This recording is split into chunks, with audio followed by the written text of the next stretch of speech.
what? TV party tonight! Oh! We got nothing better to do than watch TV and have a couple of brews. Don't want to talk about anything else! We don't want to know. We're dedicated, yes, to our favorite shows! Oh, my circuit! Everybody loves Hippo Scary dog! Pearson at Blurnsville. Futurama! Good evening. You are listening to a Radulich Broadcasting Network premiere podcast. This is TV Party Tonight. I'm your host, the mandated reporter, and frankly, I'm mortified, Mr. Mark Radulich. And tonight, our favorite show is Season 3 of Marvel's Runaways. Runaways. Keep away from the runaround suit. No, that's something different.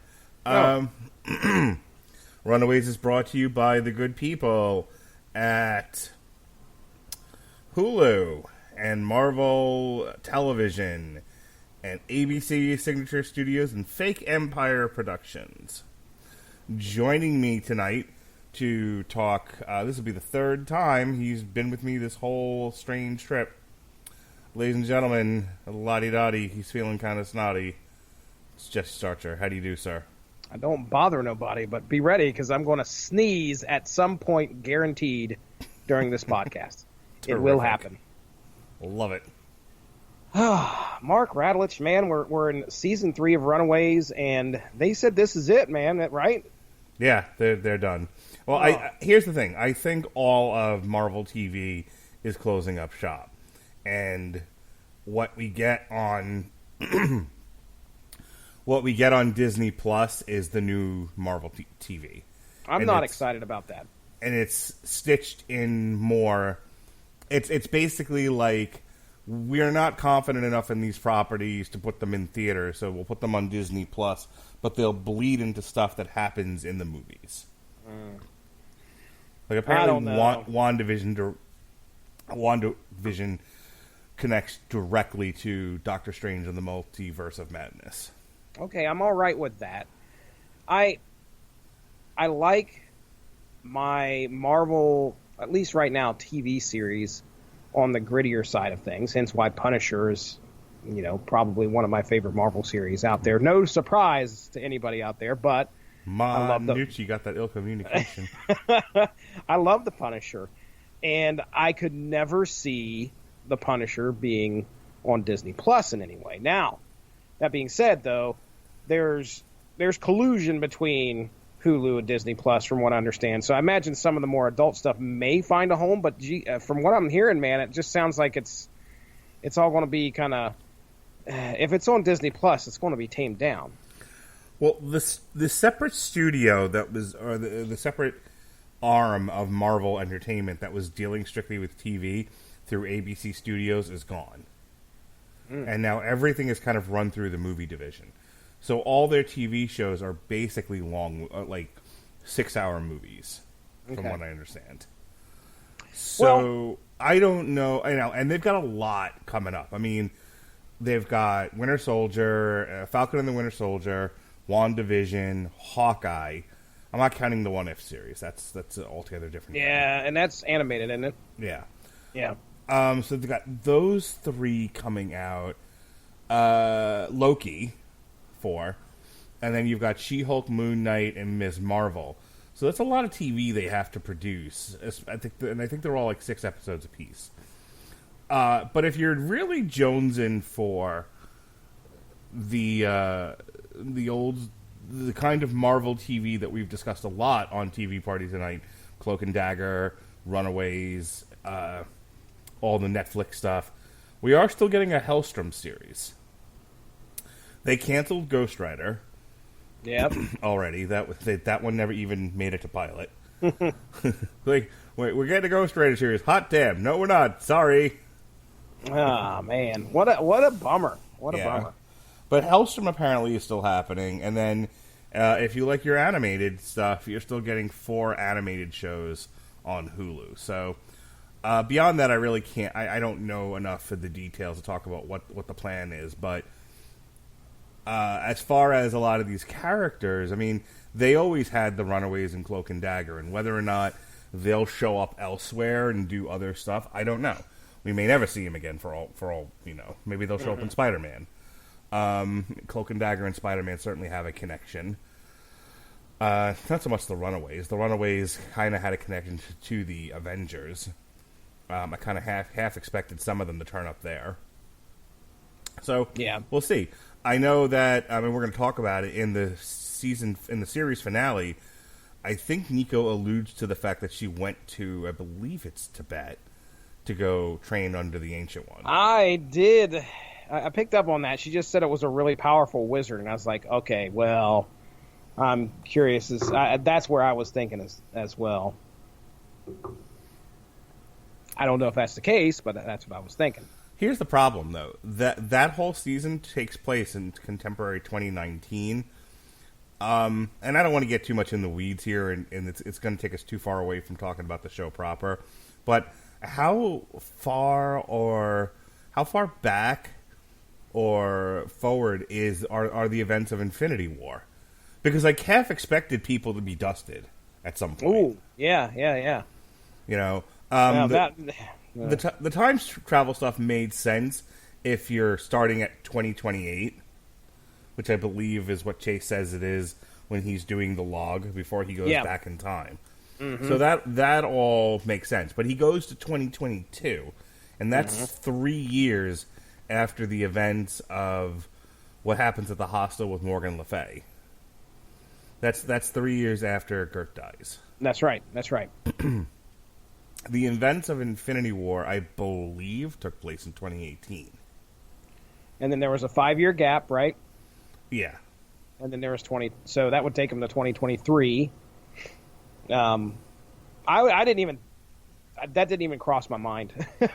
Yeah, I wasn't even trying to tie it into that or figure out a way around it or whatever. Did not even put the two together. Frankly, I think that's how they should have ended the show. They just all get get dusted. That would have broke people's hearts. You know, they're all like keep the ending just the way it was, and the ending really was perfect. But instead of doing the allusion to Dark Alex, instead, as they're going out for brunch, they just all as they're walking, they just all turn to dust. Mm-hmm. Perfect. But we'll get there. They didn't do that. I think the producers said that even though it connects to the larger Marvel universe, they were pretty much given free rein to do whatever. Which is also why we're not getting any more of these shows, because I guess going forward, everything has to be more integrated with the Marvel Cinematic Universe. And boy, did they do whatever in this season. I mean, my goodness, we were all over the board. Yeah, this one, they had to clean up 2 seasons worth of story. Which they do about halfway through. Then there's the gotta get Alex back storyline, and then finally, which ties into the Morgan Le Fay stuff. But then they have to conclude the Morgan Le Fay stuff at the very end. Mm-hmm. And then we get that neat time travel story from where, Jesse? Oh, that was straight out of 2017 Runaways. The Rainbow Rowell, at least, version starts out with Chase going back in time to save Gert, which, damn, man, did you have any idea that you were doing that? Not a clue. Boy, did I fall backwards into that one. Wow, we covered that on source material, ladies and gentlemen, so if you have the opportunity to go back and check that out, that just aired Monday. But yeah, man, this was that was spot on. I was like, holy shit, they're doing this. And here's the thing, and, you know, I know we're talking about the last episode and what happens, but that should not have just been one episode for me. I mean, that deserved at least 3 or 4 in this season. You think but so? I do. I mean, I understand the... I would have rather focused on, you know, Evil Wilder, Dark Terminator, whatever, you know, going around and trying to cause havoc. I know we've probably got a lot of that in The Flash, but that kind of stuff appeals to me. So the fact that it was one episode kind of, you know, I was just like, damn, we could have milked this for maybe 2 or 3, but we did it all in one. So, but I know I'm jumping ahead, so please, sir, whatever you want to do, if you want to do a synopsis, however you want to do it here, I'm following you. Oh, you hold the dog's head. Perfect. Let's talk about. Let's break this into 3 parts. Let's talk about first the cleaning up the Jonah alien story. When we last left our heroes, the rest of the Gaborum family, royal family, showed up, and they possessed Victor Stein. They possessed. Oh gosh, what is her name? Nico's mom? Yeah, Nico's mom. Okay, they possess Stacy, who is Gert's mom and Molly's adopted mother.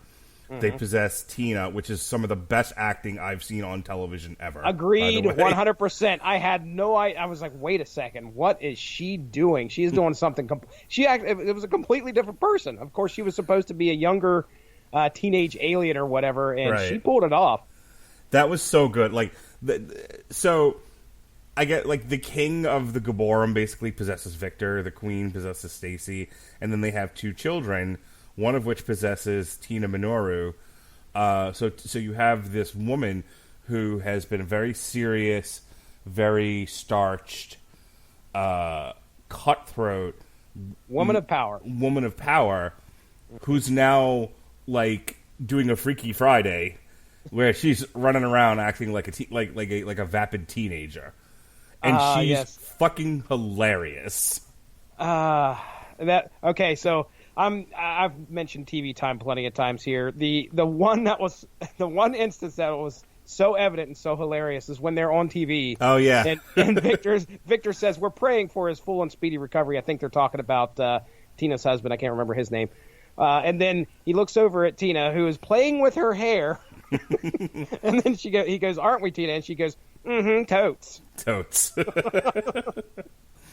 I was having the best time watching that. The actress who plays Tina, let me see if I can find her real quick. You think I'd have that in front of me? You know. All I know is I know who plays Morgan Le Fay. Oh, we'll get there. Okay. Brittany Ishibashi is Tina Minoru. Okay. And she's hilarious. Yeah, she did a great job. Fantastic job, Brittany. Yeah, she did. She's really a lot of fun in this season. Like, she wasn't the most fun character in the previous 2. You know, she was very, very villainy. And I thought this one, I was actually kind of like, you know, the parents will eventually turn a corner and, like, join up with the Runaways against the bigger threats. And that was kind of fun to watch, because even though the comic book did away with the parents in the first iteration of the Brian K. Vaughan series, we talked about this with the first season of Runaways, where they made a bigger deal out of the parents. Mm-hmm. They integrated them more into the story. They didn't just do away with them. They were as much a part of the narrative as the kids were. Yeah. So it was fun to see them do fun. It was fun to see them do fun things throughout the story that weren't particularly villainous. And some might even say they were heroic. Yeah. So, and then there's the mystery of who did the son possess. Yeah. Causes a little bit of strife between our Runaways here. Yes. Because poor Nico thinks that the darkness that inhabits her may possibly be as a result of that alien son possessing her, but that is not the case. Yeah, she thinks she's possessed by the son, and that's what's making her freak out and lose control of her powers and become destructive. As it turns out, she's being manipulated by a witch. Which witch? A mean old witch. Mm-hmm. Morgan Le Fay of the King Arthur film. And they actually do say that at one point. It was like Morgan Le Fay of, like, King Arthur, which is fantastic. Yeah. But you don't really... I was just going to say, I think she had a big, and you might remember this off the top of your head, but there was a big, like, alternate history, or maybe more like a what-if kind of a deal, where Morgan Le Fay transformed the Marvel Universe at one point and threw, like, everybody back in time. I cannot remember the name of the series. I'll look it up, but I just remember reading some of it. I think it took place through Avengers, where a lot of the characters in the Marvel Universe were, different versions of themselves, like back in the 1600s or maybe earlier than that. But anyway, that's where I knew her from. I remember reading that story, and I knew she was involved with King Arthur at some point, but regardless, she is also a Marvel character. Yeah. I remember Morgan Le Fay from the Avengers comics. Okay, that's probably where I'm getting it from then. She probably existed in Doctor Strange as well, but I'm not going to lie, I read almost no Doctor Strange ever. So, I'm right there with you. He was not a favorite of mine. So whether or not she had any connection to the Runaways, I haven't researched that end of it. I don't know. But they bring in elements from the comic after like the established, hey, it's the kids versus the parents who are Pride, and this revolves around the Jaborum, get 'em, jit 'em. Shout out to you, upset tech deaf dude.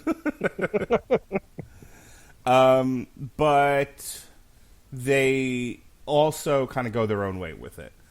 And they hadn't, and the Marvel Cinematic Universe hadn't really made any use of Morgan Le Fay. I assume they had permission from Kevin Feige to use her, and there were no immediate plans to use this character, so they're like, yeah, go nuts with it. Go ahead. We also had Zavin, who was a holdover from season 2, who actually appeared in some of the comics that we read too.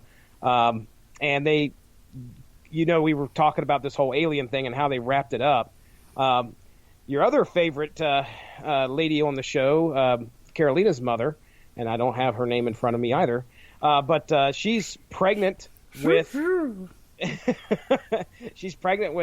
the what used to be the King of the Gaborums. Hang on. It's Annie Wershing, who plays Leslie. Leslie, yeah. So she's pregnant with child. So they've got to figure out a way.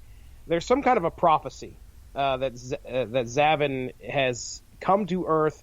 At first, she was going to bring Carolina, who I think is she a member of her race? Is that what that is, or I cannot remember how that all goes down. But I know that Zavin's there initially to try and potentially take Carolina with her, but that does not happen. She finds Leslie's child, who she ends up giving birth to rather quickly, and takes her to space, and off Zavin goes with Leslie Dean's child. So we wrap that up. She's gone and out of the way about midway through this season. Yeah. So let's just talk about this. So the setup. So that's the setup, is that the Jaborum aliens have taken over a handful of the runaway parents. We have Chase, his mom, and Carolina, who are in the suspension tubes, and there's strife within the family because the queen just wants to find the son and get the hell off the planet, and he's like, well, kind of want to take my daughter back. But they gotta build a transport. There's a whole thing that they get into, and there's some internal conflict just within the villains themselves. And there's a whole thing of like, well, when are you going to eat them? Because apparently the alien that was Jonah jumped into Victor, and he's dying, and so he has to feed pretty regularly in order to not flake all over the place. Which is what starts to happen. And so he's like being encouraged by Stacy, who's not Stacy, to eat either Victor or the mom. Sorry, eat either Chase or the mom. And he's like hemming and hawing about it. Mm-hmm. So there's that whole thing. Alongside of that, you have Nico, who is trying to... They don't know where Alex... At the beginning, they don't know where Alex is, and they don't know where Gert is. Gert got kidnapped by her dad, basically, and she's like in a cabin in the woods. Chase, the mom, and Carolina have been kidnapped, and Alex is somewhere. Turns out he was possessed. Actually, no, Alex is around. I take that back. Alex is around in the beginning. So... So the whole first part of this is getting Chase and Carolina back and dealing with the aliens. So let me stop there and kind of get, what did you think of this the first leg of this 10 episode season? Okay. Well, I mean, we still have. It's a nice way of kind of giving us still sort of an arc where it's the Runaways versus the parents in some fashion. You know, but it's not really their parents. They're aliens, and of course, there's a lot of tension because this is They're coming off of season 2, if I remember. Well, no, it was at the end of season 1 where Nico killed Carolina's, who she thought was her dad. And so there's still that bit of tension there where, you know, this is potentially Carolina's family.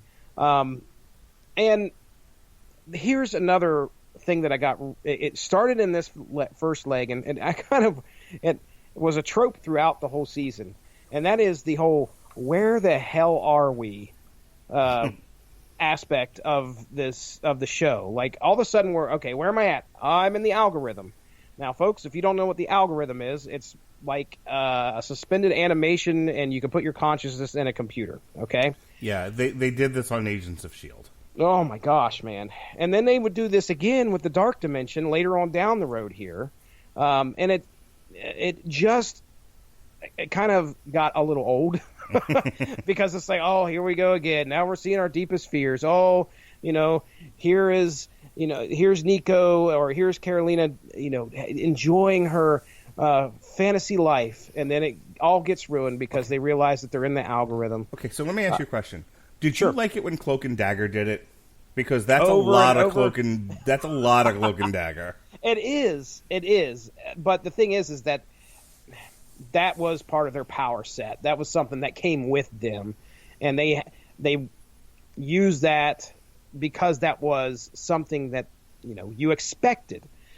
Here, I don't know. It just didn't feel like it got old after a while.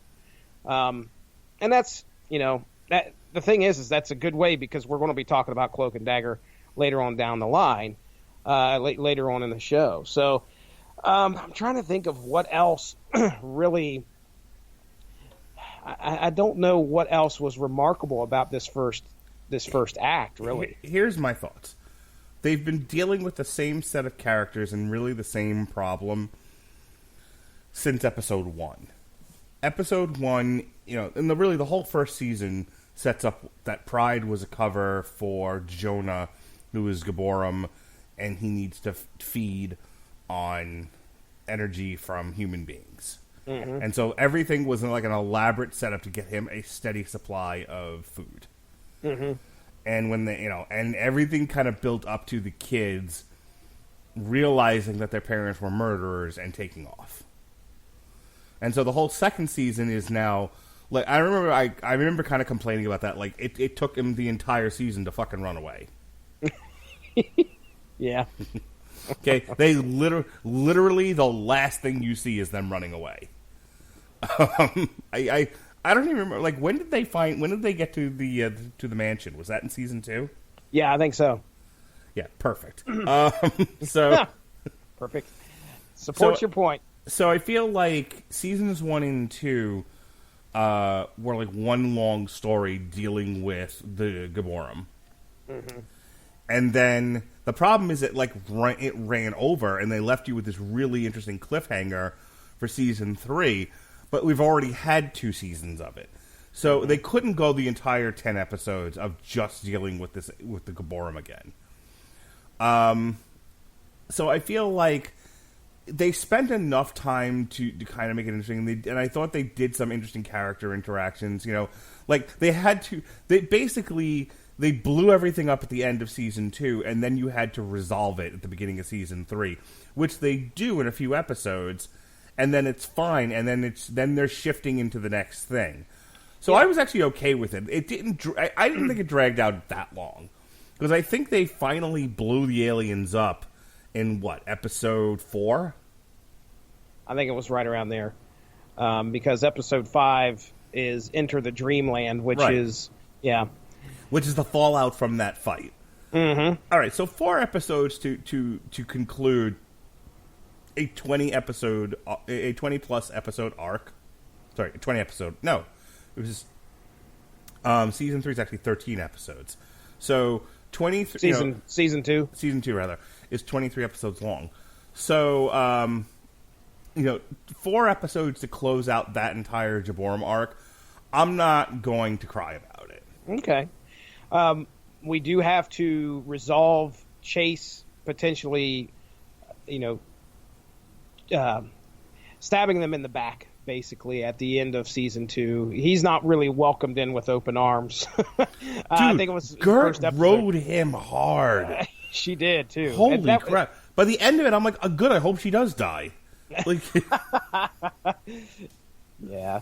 He was, he comes in there. But the thing is that, there was a lot of shit that went down because Chase trusted his parents.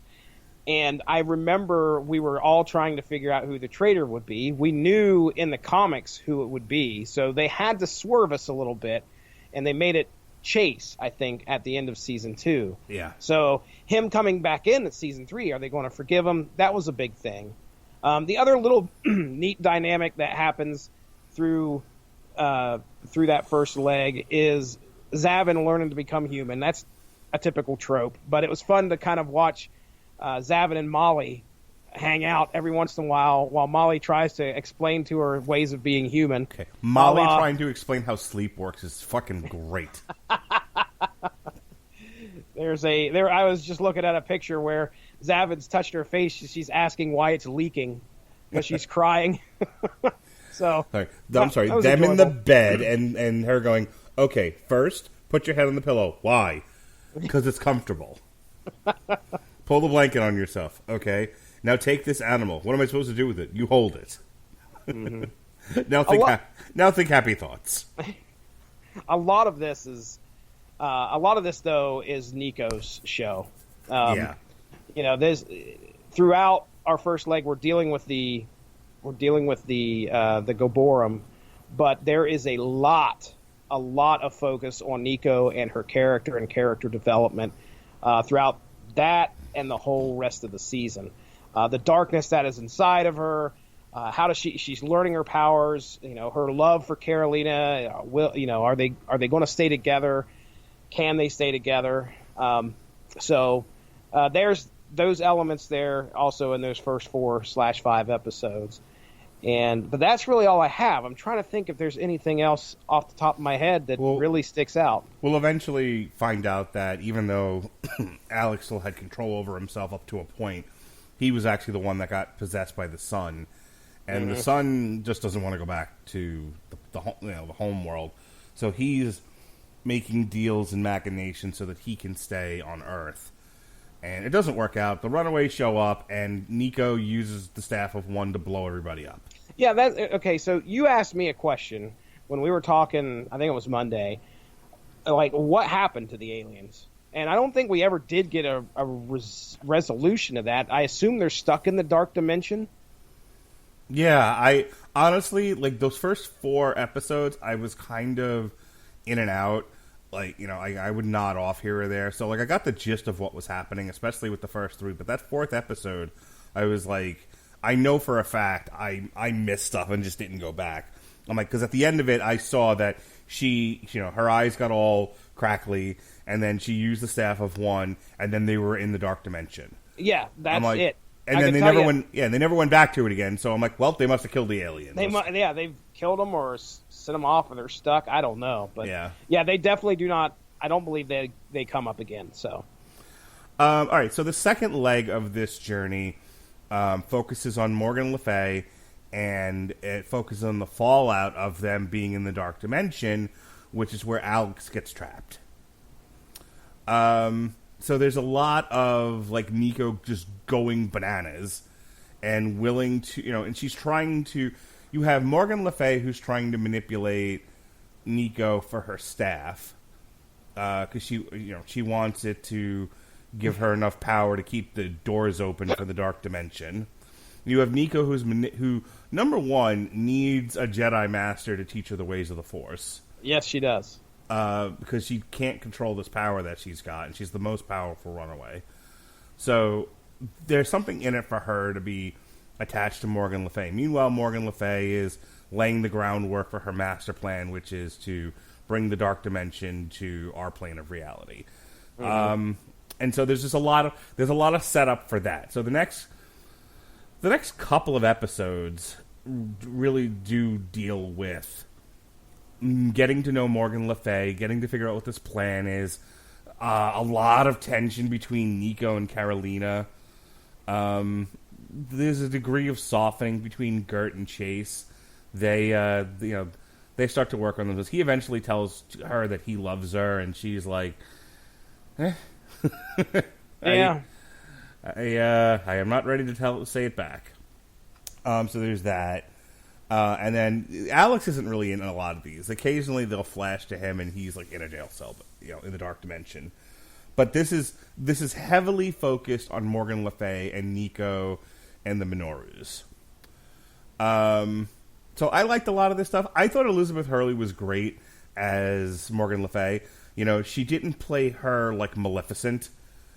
She's just like, I have a goal, and I'm going to use a bit of charisma and a bit of, and a bit of wit to get what I need done. Even though I'm a powerful witch, I don't want to go crazy and just start, throwing spells everywhere, because there's a better way to get this done.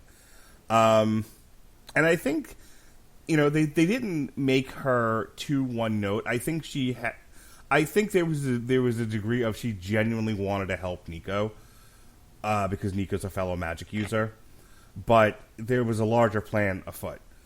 There's a lot of great mending offenses between Tina and Nico, which I thought was good in this part of it. The only thing that drove me nuts was Nico and Carolina, because I thought Carolina was too much of, we can't have any of the doc. She had no tolerance for anything Nico was doing. I thought she was a bit of a nag. Mm-hmm. So that kind of drove me nuts. The rest of it I thought was fine, and I enjoyed everything that finally... I guess the conclusion of that entire arc is when they get Alex out of... I guess it's Merry Meet Again, which is episode 6. Is it... That doesn't feel... I think they came out... they get Alex out of the Dark Dimension when Cloak and Dagger show up. Yes, so I'm trying to figure out what episode that is. That's going to be 8. Episode 8. Okay, so from 5 to 8 is this arc of where's Alex? We got to get Alex. Yeah, and a lot of Morgan Le Fay set up for the for I guess what would be the 2-episode conclusion. Yeah, when they come out of the Dreamland, out of episode 5, they show up back home, and it's 6 months after they had entered it. Even though we watched one episode, 6 months have passed, and Nico's dad is alive and well because of some magic by Morgan Le Fay, who obviously Morgan Le Fay, Nico's dad and mom have a history with her. Yeah. And then it just turns out that, Nico's dad has decided to let Morgan Le Fay become either president of, what was the name of that? Wizard Industries. Yeah, there's the whole cell phone storyline where basically she's creating a network of minions through the use of the cell phone. Yeah, these people get... I halfway expected Keenan Ivory Wayans to just yell message at the television. Hey, don't listen, folks. Don't just become zombies looking at your phone all the time. Yeah, that is exactly what went through my head when I was watching. I was like, okay, all right, well, I guess. But yeah, so she becomes like the CEO or whatever of Wizard and sends out these cell phones, which that was weird. It was weird. I think the idea was, again, to create an army. She needed minions, and it was like, well, what's current? What's happening in the culture right now? Oh, everyone's got a cell phone. Everyone's looking at their cell phone. So if you really, it's kind of like the Pinky and the Brain episode where, he's going to do mind control through the television, and the thing he's going to get everyone to watch is like America's Got Talent or something like that. It was some like reality show. And you knew everyone would watch, and that's when he could send out his brainwaves. And what happens? How do they defeat this powerful plan by Morgan Le Fay? They cable guy it by destroying the cell phone towers, not destroying them, but basically taking the cell phone towers down so nobody's looking at their phone anymore. So can't get the message out when the cell phone towers are down. Trust me, I've been pissed when my cell phone wouldn't pick up a signal. Oh, so sure. I imagine all these people were still pissed and angry and violent. But they just I weren't under the guarantee control of you, Morgan there were a lot of domestic violence arrests that night. I'll tell you what. Here's my problem with the Cloak and Dagger episode. Okay. It comes out of fucking nowhere. And the whole setup is, whatever you guys are doing with the Dark Dimension, stop. You're ripping the fabric of time and space. What evidence of... I was awake through this. No, sir. You didn't miss anything. You missed nothing. He just fucking... Like, Cloak just fucking... Tyrone just fucking exposition dumps it. And there's no evidence of it. They showed you nothing. And so you're like, you are? They are? Like, I had no clue what he was talking about. Yeah, dude, they clearly did not intend for this to be longer than potentially one episode. They could only have those actors there for so much. So they had to shoehorn some kind of a plot to get them in there, number one, and then But I'm make fine it like, with all that, but then they actually have to show it. Like, I don't know what the Runaways did that caused time and space. Like he was like, whatever you guys are doing with the Dark Dimension, you need to knock you it need off. to stop. And I'm going, what are they doing with the Dark Dimension? Yeah, I don't know. They apparently aren't allowed to play in Cloak's playground without him getting upset about it. It's the only thing I can think of. But they weren't that I knew of. Well, I mean, they'd been in the Dark Dimension forever and a day. That one time, I mean, they were hanging out around there, and then they have to go back in. That was episode 5. This is episode 8 we're talking about. Yeah, well, okay, good point. So, I don't know, man. I can tell you that my daughter, we watched like the first 2 episodes together, and I said, you're going to see some people that you recognize. So she's like, who's it going to be? I said, I don't know. You're just going to have to wait and we'll watch it. Well, as teenage daughters do, she's like, I'm going to go to my room. So I hadn't seen her for the rest of the series. And then tonight, when I watched Left Hand Path, which was they show up at the end of that, episode 7, I yelled at Kira. I said, holy crap, Kira, you got to come here. And she popped when she saw them. I mean, she was excited. And she's like, I've got to go watch this. So anyway, if it's going to grab some viewers, great. But again, they kind of throw them in there and they give them a reason, and then that's about it. You know, they definitely help out. It was neat to see them interact with the Runaways, and I thought, you know what, it'd be cool if they'd stick it out for the rest of the season, just kind of hang out with them. But of course, that's not going to be what happens. But I liked the Cloak and Dagger episode. I liked having them there. I liked having them be. They were very integral in that episode because it was a mixed bag for me. I didn't like the setup. I thought I thought it was super shoehorned in unnecessarily. Like, they didn't create. It wasn't good the way they introduced them. They just threw them in there. They gave them exposition to spout off with no evidence of it in the actual show, and then they're just there. So that's bad. That's just not good TV writing. Okay. What I liked about it, though, was once you got over that, they're like, well, just get over it. They're there. They're doing it. I thought their interactions, especially in the beginning with Nico, between Dagger and Nico, were hilarious. He's like, all right, calm down, Hot Topic. That's good shit. And I thought, you know, like, Tyrone and Chase, like, talking sports, and, like, Gertz behind them, like, this is my nightmare.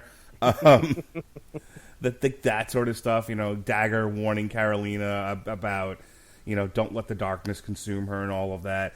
You know, and considering half of the Runaways don't have any actual powers, I thought this was well done. Here's the problem. So Alex kills his mother, who was actually already dead, out of revenge for having shot. I can't remember the character's name. Darius. Darius, yeah. For having shot Darius, she's shivved in prison. Mm-hmm. Or she's shivved while waiting to be transferred to prison from the county jail. Okay, terrific.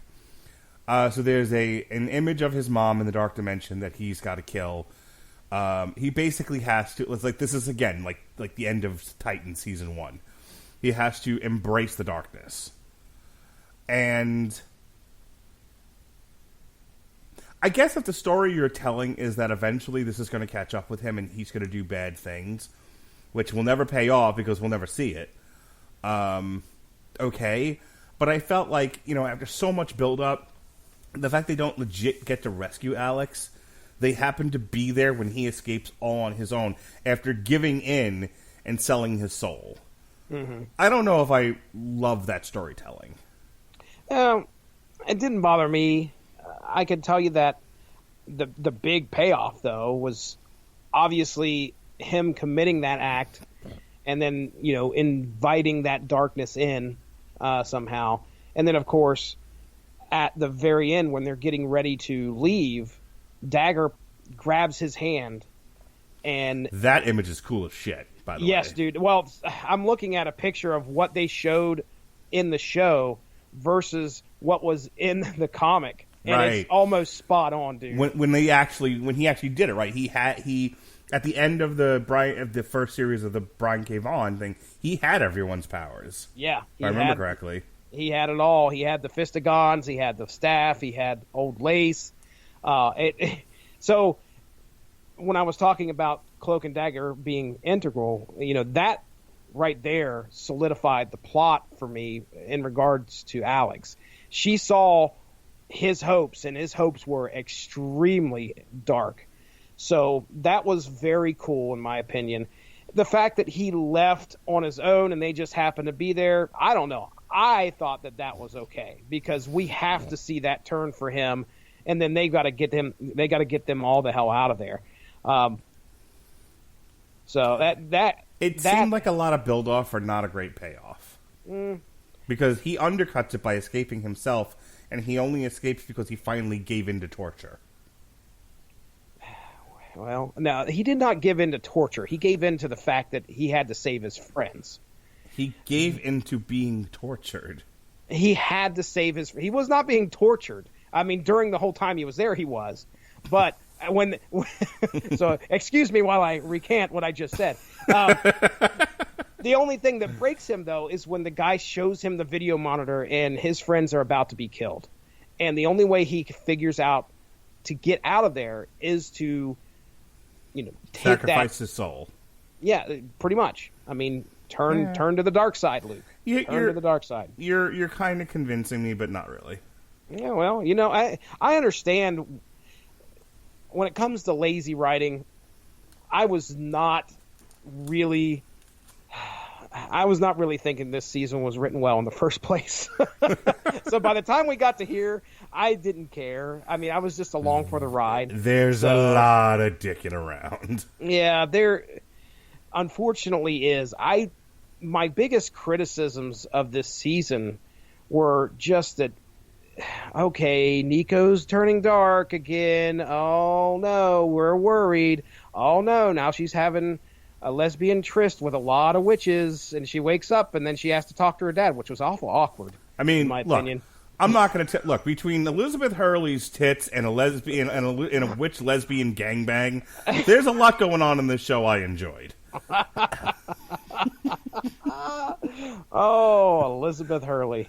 This is a pants-off dance-off if I've ever seen one. Listen, I have so many staff jokes right now in regards to Elizabeth Hurley. It's not even funny. I have to restrain myself. I told you offline, between Carolina's mom, Elizabeth, and Elizabeth Hurley, man, they were trouble in River City, let me tell you, Jack. Oh, goodness. Goodness me. But anyway, I enjoyed Cloak and Dagger showing up. I think, watching Cloak use his powers was pretty cool.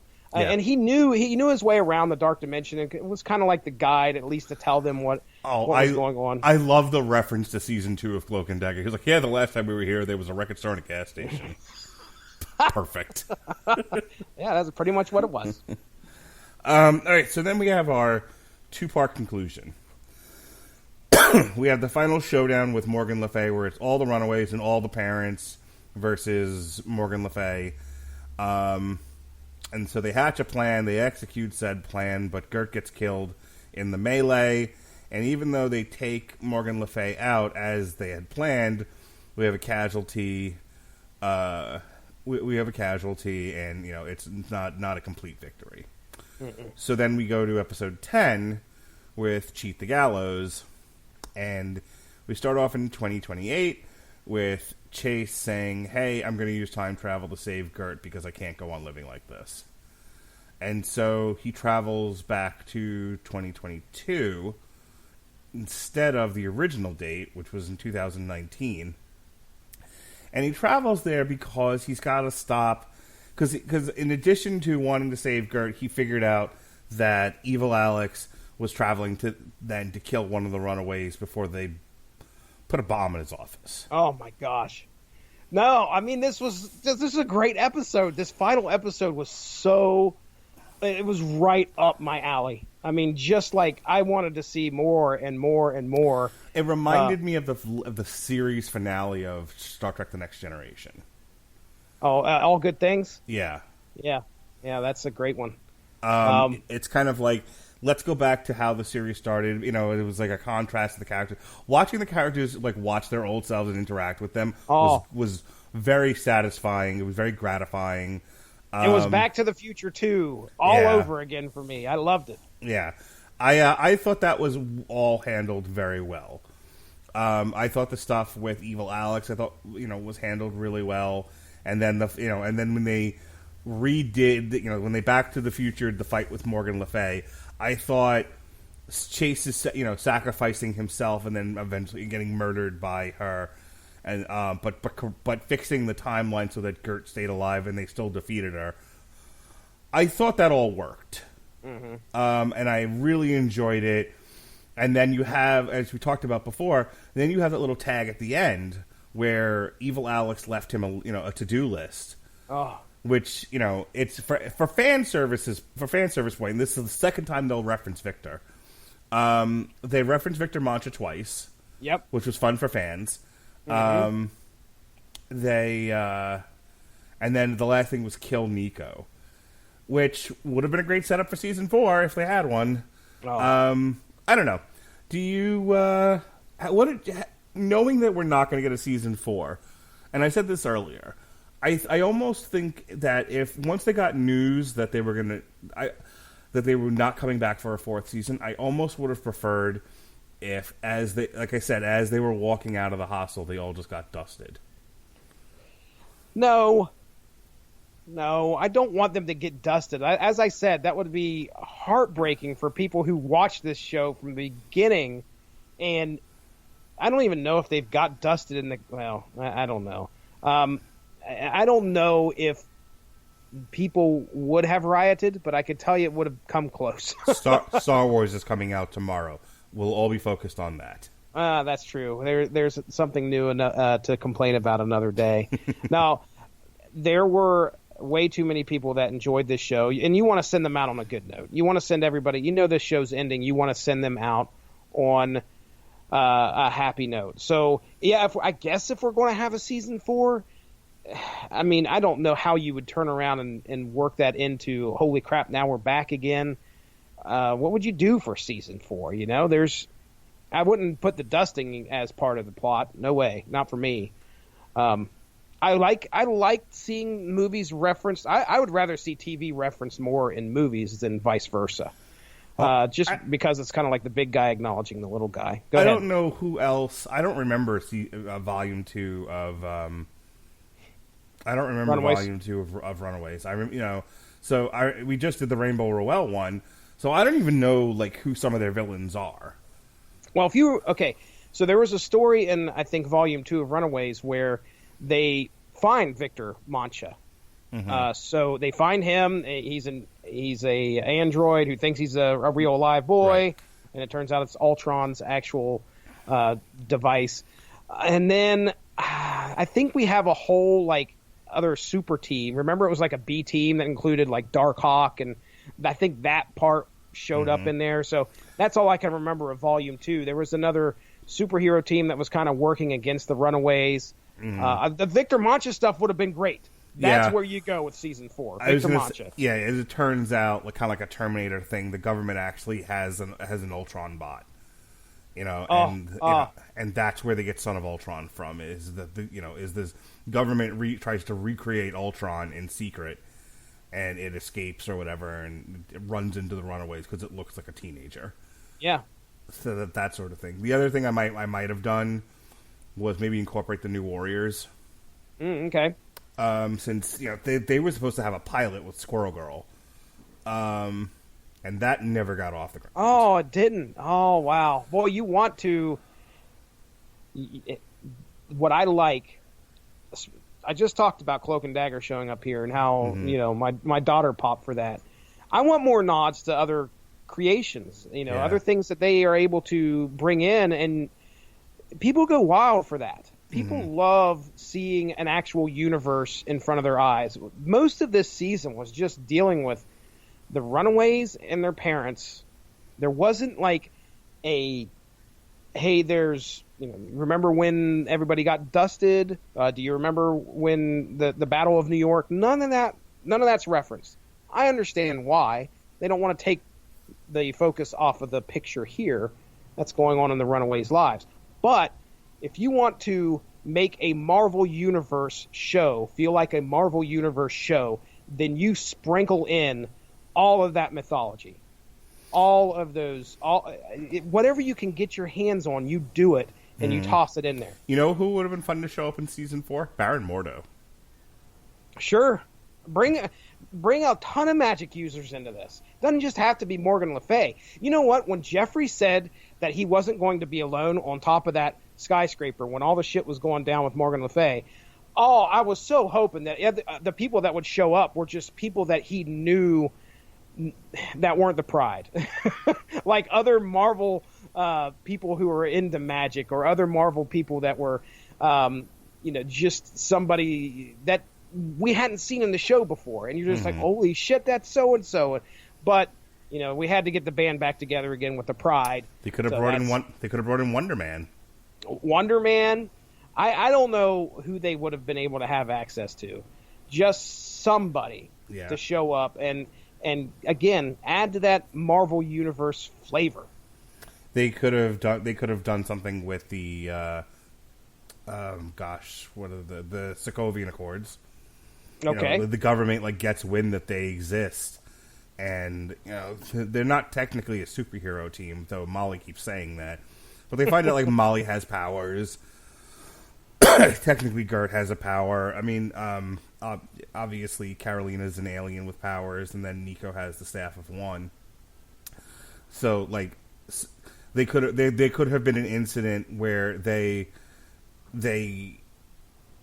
deal with a villain. It's caught on TV. The government gets wind of it and goes after them to try, to force them to become agents of the government, force them into S.H.I.E.L.D. Mm-hmm.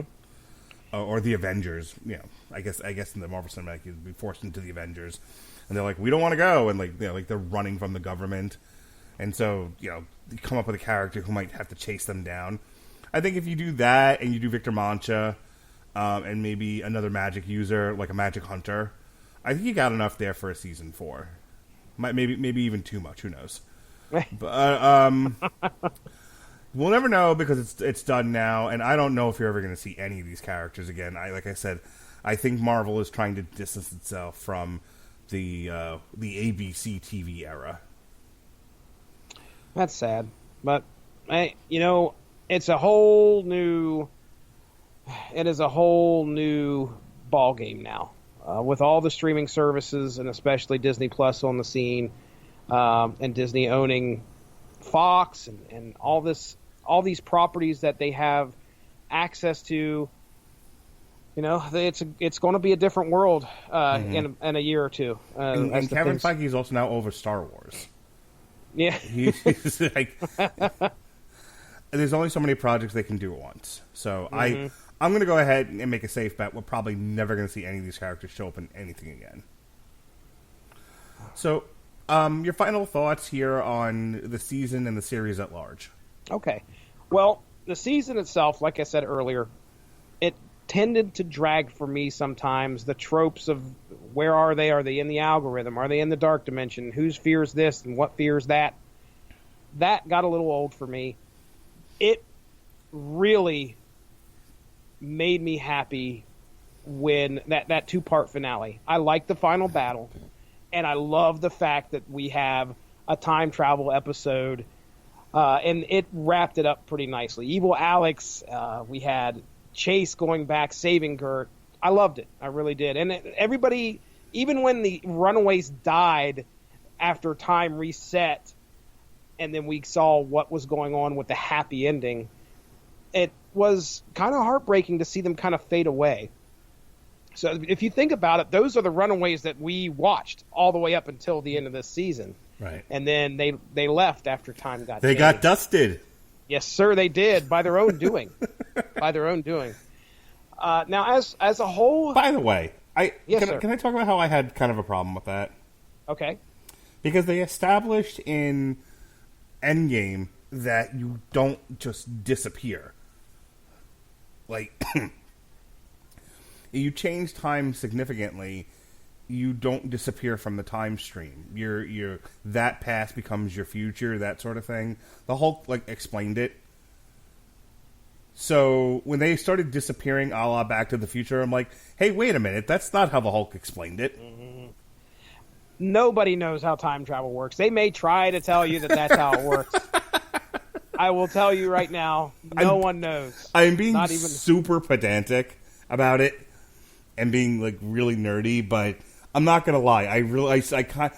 I accepted it as part of the narrative and was like, I'm okay with this because it is. I think it's a nice ending to this story. The nerd in me is like, that's not consistent with the Endgame explanation of time travel. Fix it. No, sir.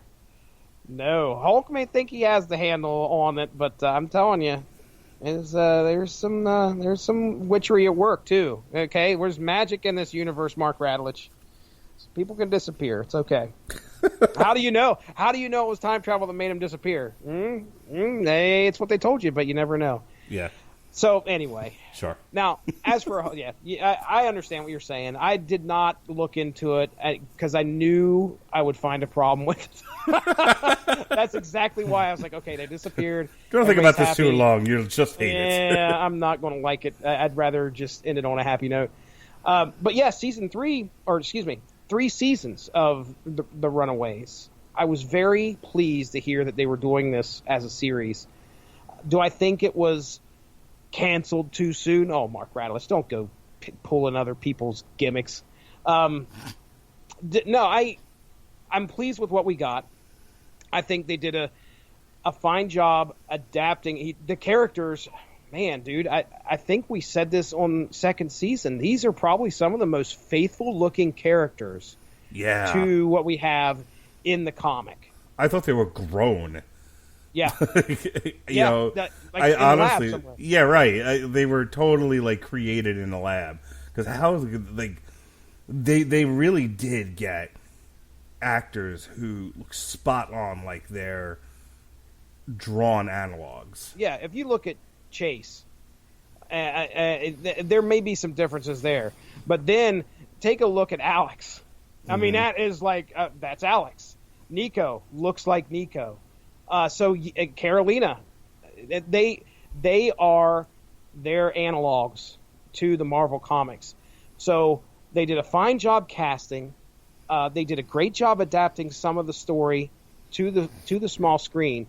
It's been a joy to watch it with my daughter and my wife, and it's going to be heartbreaking when I tell my wife that I actually finished the series without her.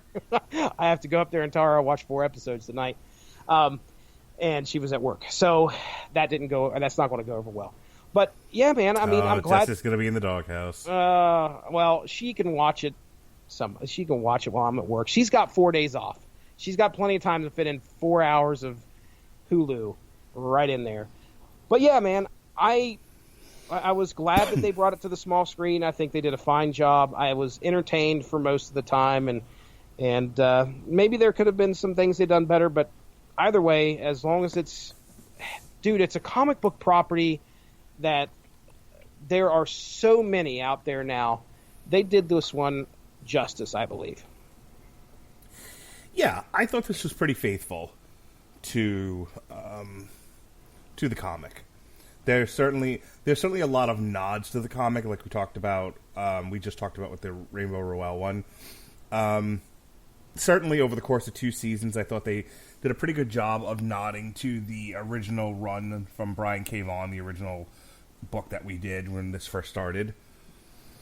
So, I overall thought this was a successful series. I think you have to remember something. You know, TV shows don't get movie budgets. We're not talking like $300 million budgets here. So, TV shows tend to be very dialogue heavy. Mm-hmm. You know, if you watch any of the CW shows, like The Flash, for example, The Flash is a lot of talking. And you have 1 or 2 action sequences in the entire 44, 48-minute show, minus commercials. And then that's it. That's all you got. So, I thought the Runaways did the best job they could with the material, with the budgets they had, and the format they were going for. And I'm gonna miss it. You know, I enjoyed watching it. I look forward to it when it came out. I'll be curious to see how different things are when they start the Disney Plus series. Yeah. As far as how the shows look and feel, and you know, are they basically 6-hour movies, or do they have, you know, a traditional television budget? So, all right, I think that's it. This has been fun. Another TV show you and I have conquered and put to bed, from soup to nuts, man. We did all 3 seasons. We did, sir. That's a pretty good accomplishment. Yes, indeedy. All right, so that's the end of this TV party. The end of any kind of recordings for this week. It's a short week. I only did 4 shows this week. Crazy. Oh, yeah, look at you. You've been slacking. 2 in 1 day, by the way.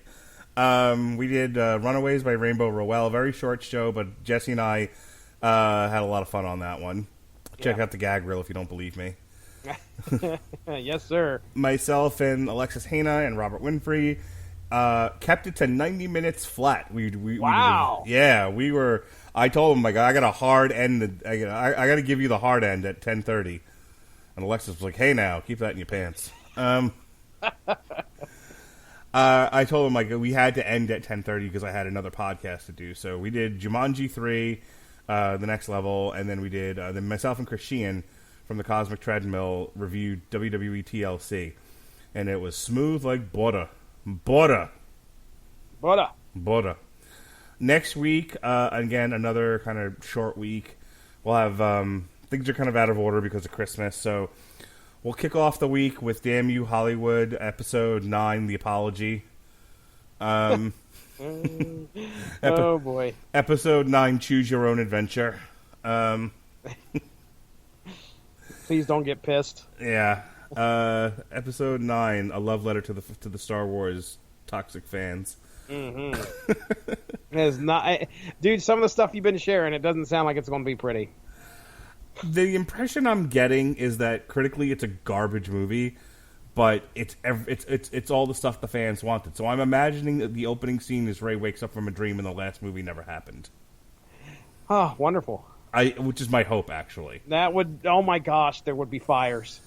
Theaters ablaze, sir. With rock and roll. Yeah, I hope Ray wakes up from a dream and the Last Jedi never happened. I hope it turns out she's the daughter of Luke Skywalker, Obi-Wan Kenobi, and the Emperor. Just all of them. Wonderful. That would be wonderful.